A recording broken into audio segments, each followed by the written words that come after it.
Never gets old. I love that sound. I just love it. A few moments later. This one feels pretty heavy, Brad. Like really heavy. Oh yeah, I can see you're down there. Like, is it a net fish? I'd come in with the assist. Okay. I almost thought I had him hooked funny there for a while. Oh yeah. Thank you. Hi guys, Brad Hawthorne. Well, we're on Mille Lacs today, and I wanted to do a video on jig trolling. It's kind of a lost art. You see a lot of guys that are casting jigs and pitching jigs right now, and I kind of want to bring something back that we've been doing on our guide trips, and it's been wildly successful for guys that can't cast all day. And when we actually compared the two techniques, we actually caught more fish jig trolling like we used to do when I was a kid, compared to pitching, especially when you get out into deeper water. So the technique is really simple. You image a mega school of walleyes. Then you set your trolling motor at 0.6 to 1.1, whatever speed they want. That's what you have to figure out that day. You tie on a Northland long shank, whip it 30 to 50 feet behind the boat, and you keep your boat going through those fish, making insides and outside turns, and the fish simply grab it. And the reason you catch more fish is you're not reeling up all the time and working that jig. So your jig stays in the strike zone 100% of the time versus about probably 25 to 30% of the time when you're pitching jigs. So me and Brett are going to kind of go through this and kind of show you guys what to do and how to do it. You can snap jig plastics with it. You can troll long shanks and minnows. There's a multitude of different techniques you can do while you're keeping your bait in the strike zone. So stay tuned for some jig trolling stuff.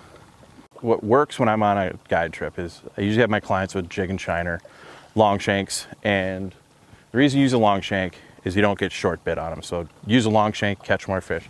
The other thing I'll do is I will snap jig a plastic Northland smelt minnow, something like that, on a pill head and see what triggers the fish, you know, see what gets the most fish in the boat. A lot of times what we'll do is you treat it like crankbait fishing, where I'll usually start with a jig and minnow, or I'll start with a jig and plastic, and you'll have 2 or 3 guys in the boat doing 2 different techniques. One will be snap jigging a plastic, one guy will be pumping a minnow like what I'm doing right here, just giving it a pop every once in a while, and the other guy will just be dragging it a foot off the bottom or sometimes right on the bottom. But it really pays to experiment with jig trolling, because every day they kind of want something different. You know, the other day they wanted that jig just buried in the sand and just snow plowing it, and then 3 days ago it was just all a snap jig and plastic bite. So it changes every day. So it pays to have, like right now I'm kind of snap jigging a 1/4 ounce jig. We're gonna have Brett here. He actually whacked a few fish before we started this. He threw out a pill head on a smelt minnow and started busting fish. So like, it pays to experiment with your presentation. You know, like one guy's throwing a shad wrap when you're crankbait fishing, another guy throws a jointed. Same thing with this.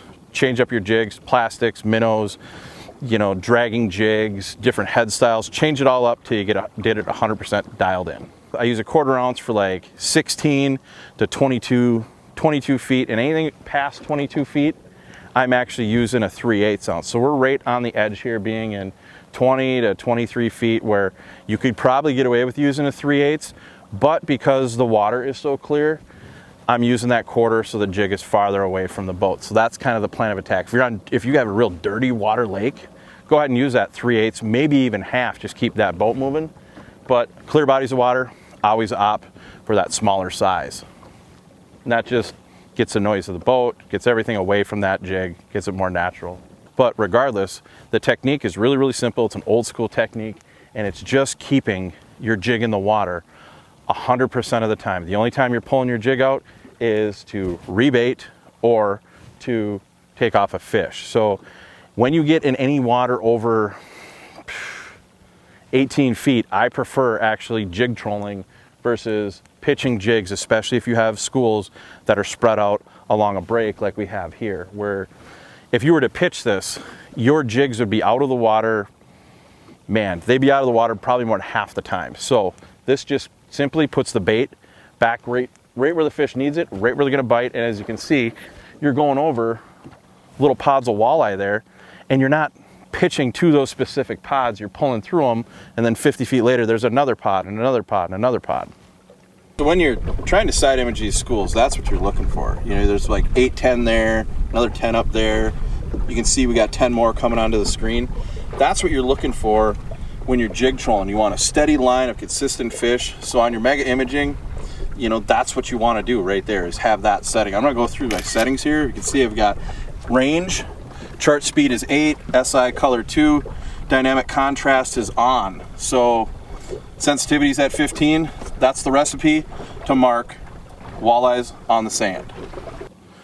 So jig trolling started for me as just a young kid in my grandpa's boat, going backwards in our old Lund tiller, and there was no speed. It was just motor in, gear, 5-gallon bucket out the front, and we were usually in 8 to 12 feet of water.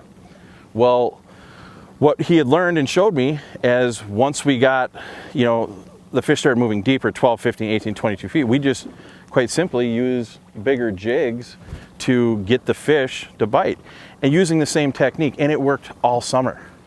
And then in the fall, we just regress back into those shallower areas. So you can do it over rock, you can do it over weeds.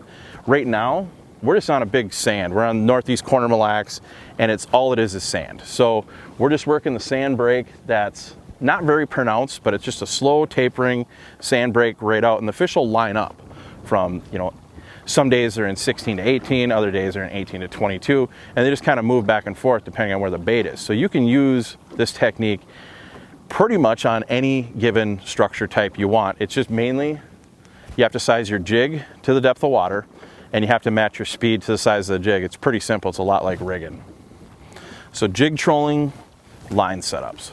It's my utility setup. I use it for probably about 60 to 70% of my fishing, maybe more. It's Suffolk's 832, 10 pound, which is a super thin diameter. It gets that jig down there. You don't have that resistance of the line trying to pull. It's counteracting your jig. You don't want that happening. So the 832, and then I have a 5 to 6 foot, 10 pound fluorocarbon leader. You may think that sounds a little heavy, but when you're dragging bottom or occasionally ticking the bottom, the strikes you get are pretty violent. Like these fish just chomp it, and your hook sets are just like you'd see on, you know, BASS. A guy just cranks back and you're trying to get that hook right in the top of their mouth. So that's why I go so heavy. I haven't found a real benefit to going for my tip line on that setup. I haven't found a real benefit going to 6 pound or 8 pound. The 10 pound fluorocarbon is durable, it's invisible, and it gets that fish stuck right in the top of their mouth when you have to really lean on them. So, but with that being said, if you're jig trolling in like 8 to 10 feet, man, 6 to 8 pound mono fluorocarbon, and either of those would be a great choice, because you're quite simply, you're only fishing like 20, 30 feet away from the boat.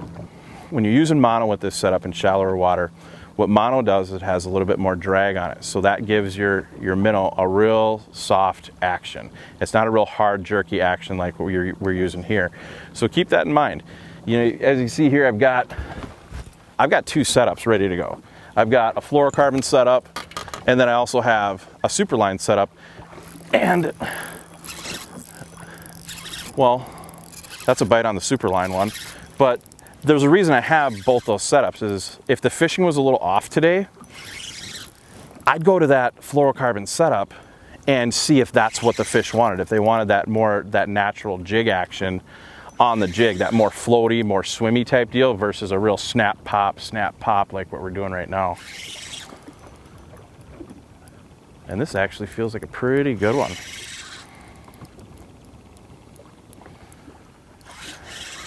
See, and now, because the fish bit when we were rolling, I'm gonna have to give you my secret jig color, which I don't want to do because it's gonna be a busy weekend, and I was trying to keep this a secret. Oofta. That is not a bad walleye right there, people.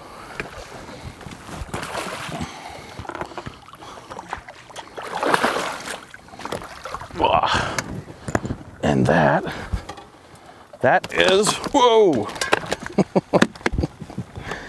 That is your jig trolling fish right there. Nice average Mille Lacs size walleye. And I'll get to the business end here. Whoa!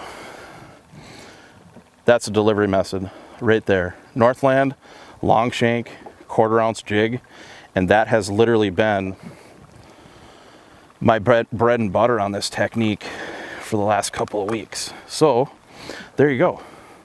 That's jig trolling 101. Get out here, do it, guys. It puts a lot of nice fish in the boat, and it's a simple thing you can do with your friends, your family, or your kids.